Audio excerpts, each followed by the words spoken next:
नमस्कार, India news में आप सभी का स्वागत है। खैर मकदम है। मेरा नाम है अमित सिंह। इस वक्त चीन, अमेरिका और भारत को लेकर पूरी दुनिया में कौतूहल मचा हुआ है। हर कोई इनके बारे में पढ़ना चाहता है, देखना चाहता है, समझना चाहता है और उसकी वजह भी है। जिस तरह से एलएसी पर भारत और चीन के बीच तनातनी का माहौल है, जिस तरह से साउथ चाइना सी में अमेरिका और चीन आमने सामने हैं, जिस तरह से क्वाड देश मिलकर चीन को घेरने की कोशिश कर रहे हैं, उससे हर तरफ बहुत गर्म माहौल है। ऐसा लग रहा है कि कभी भी युद्ध हो सकता है। ऐसा लग रहा है कभी भी चाइना या इंडिया या अमेरिका जंग का ऐलान कर सकते हैं। लेकिन रणनीति, कूटनीति जो कहती है उसके हिसाब से चीजें थोड़ी डिफरेंट हैं, अलहदा हैं, अलग हैं। समझिए उसको।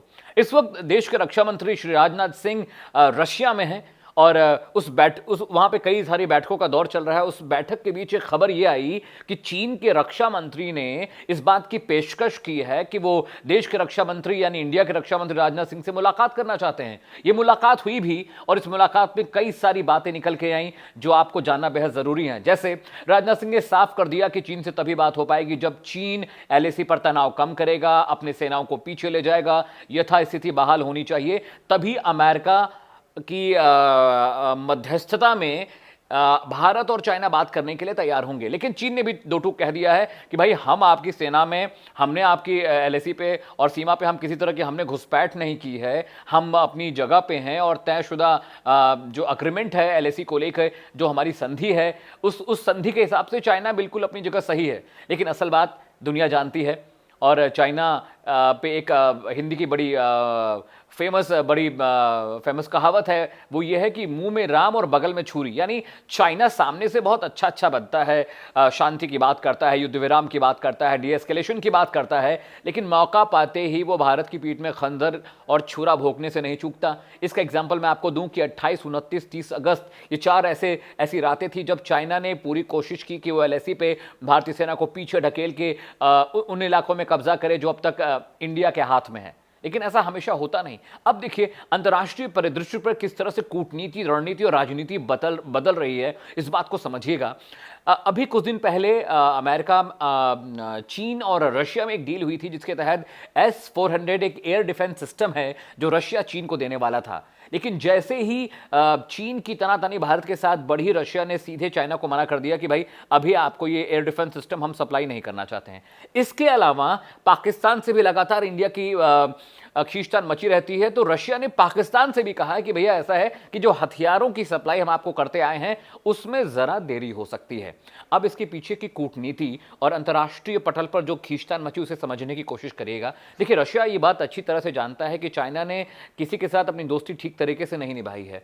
चाइना ये बात अच्छी तरह से जानता है कि अगर उन्होंने रशिया इस बात को अच्छी तरह से जानता है कि अगर उसने चाइना को एक्सेस और पेनिट्रेशन दिया ज़्यादा तो उसका नुकसान उसको उठाना पड़ेगा। और रशिया की देखिए मजबूरी है क्योंकि रशिया एक बहुत बड़ी कंट्री है और उसकी जो आबादी है, आप इस बात को शायद यकीन न करें कि रशिया की आबादी पाकिस्तान के बराबर या उससे थोड़ी सी कम है और राष्ट्र बहुत बड़ा है। तो पुतिन के सामने सबसे बड़ी चुनौती रशिया की सीमाओं को, बॉर्डर्स को सुरक्षित करने की है। और एक रशिया का एक इलाका चीन के साथ सटता है, इसलिए रशिया की मजबूरी भी है कि वो चीन का साथ दिखाए। लेकिन रशिया कहीं से भारत को भी नुकसान नहीं होने देना चाहता। यही वजह थी कि एयर डिफेंस सिस्टम की सप्लाई को रशिया ने रोक दिया। रशिया ने साफ साफ कहा है कि भारत और चीन के बीच जो तनाव है वो दोनों देशों को मिलकर उसको कम करना चाहिए और रशिया पूरी कोशिश करेगा कि उसमें मध्यस्थ की भूमिका निभाए। लेकिन दूसरी ओर अमेरिका से दो बड़े बयान आए। इन दो बड़े बयानों का मतलब भारत के लिहाज से तो बहुत अच्छा है लेकिन चीन के लिहाज से ठीक नहीं है। अमेरिकी राष्ट्रपति डोनाल्ड ट्रंप ने कहा कि मोदी मेरे बहुत करीबी अजीज दोस्त हैं और प्रधानमंत्री नरेंद्र मोदी देश की तरक्की और बेहतरी के लिए बहुत अच्छे तरीके से काम कर रहे हैं। अब इस डायलॉग, इस बातचीत, इस बयान के पीछे का मतलब बहुत सीधा सा है। ट्रंप ये कह रहे हैं कि देखो चीन, अगर तुमने भारत के खिलाफ रत्ती भर भी बदतमीजी की, बेअदबी की या किसी भी तरह का कुछ ऐसा काम, कोई ऐसा कृत्य करना चाहा जिससे इंडिया को नुकसान होता है, तो हम भारत के साथ मिलकर तुम्हारी ईंट से ईंट बजा देंगे। और यही ट्रंप जाहिर भी करते आए हैं। साउथ चाइना सी में हमेशा से चीन अपना दावा करता रहा, उसको अपनी जागीर समझता रहा है। लेकिन इस वक्त अमेरिका के दो सबसे मॉडर्न युद्धपोत निमिट्ज और रूजवेल्ट साउथ चाइना सी में तैनात हैं। इधर इंडिया ने मलक्का स्ट्रेट में भी अपनी नेवी को चौकन्ना कर दिया है। इसके साथ साथ जो प्रशांत महासागर है, पैसिफिक ओशन है, वहां भी और साउथ चाइना सी में भी इंडियन नेवी बिल्कुल मुस्तैदी से खड़ी है। तो ये कहा नहीं जा रहा है कि हम आपको मार देंगे या आपके खिलाफ जंग करेंगे, लेकिन हालात बिल्कुल ऐसे बनाए गए हैं। आपसे ठीक 3 दिन पहले अमेरिका ने एक अपनी नई मिसाइल मिनटमैन 3 की टेस्टिंग की है और जो अमेरिकी रक्षा विभाग जिसे पेंटागन कहते हैं, पेंटागन ने साफ कहा है कि अमेरिका के पास ऐसी 400 मिसाइलों की खेप है जिसका निशाना, जिसका मुंह चीन की तरफ है, यानी वॉशिंगटन से सीधे बीजिंग और शंघाई को धूल कर दिया जाएगा, उड़ा दिया जाएगा। दूसरा बयान भी अमेरिका से आया था।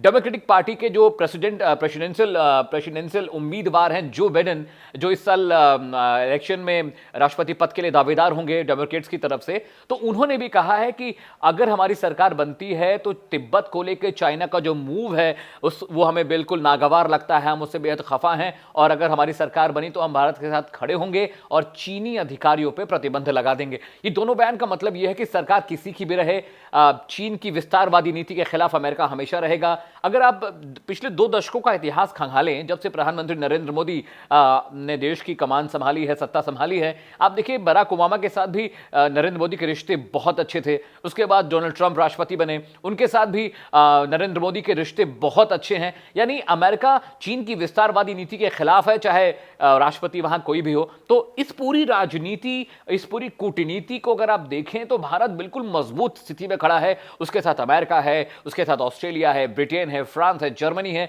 ये मुल्क तो उसको सपोर्ट कर रहे हैं। साथ ही क्वाड देशों का एक समूह भी है जिसमें अमेरिका, जापान जैसे मुल्क हैं। जो अमेरिका ने इशारा ही किया है कि क्वाड देश एक अलग से सेना बनाए, एक अलग आर्मी बनाए। जैसे नाटो के बारे में आप जानते हैं, नाटो बहुत सारे देशों की मिली हुई आर्मी की खिचड़ी है। उसी तरह से अमेरिका ने भी इशारा किया है कि क्वाड देश मिलकर एक सेना बनाए और वो एक दूसरे की सुरक्षा, एक दूसरे की संप्रभुता की रक्षा करेंगे। और मोदी, प्रधानमंत्री नरेंद्र मोदी के लिए बहुत ही प्लस रहा है ये, उनके पास क्वाड देशों का समर्थन है, अमेरिका का समर्थन है। तो इस तरह से बहुत सारी चीजें हैं जो भारत के पक्ष में हैं। और अगर चीन आने वाले वक्त में भारत के खिलाफ किसी भी तरह की मूव करता है, कोई रणनीति अख्तियार करता है या एलएसी पे किसी तरह की खींचतान मचती है, तो भारत हमेशा मजबूत पक्ष के साथ होगा, क्योंकि उसके साथ दुनिया का सबसे ताकतवर मुल्क अमेरिका है।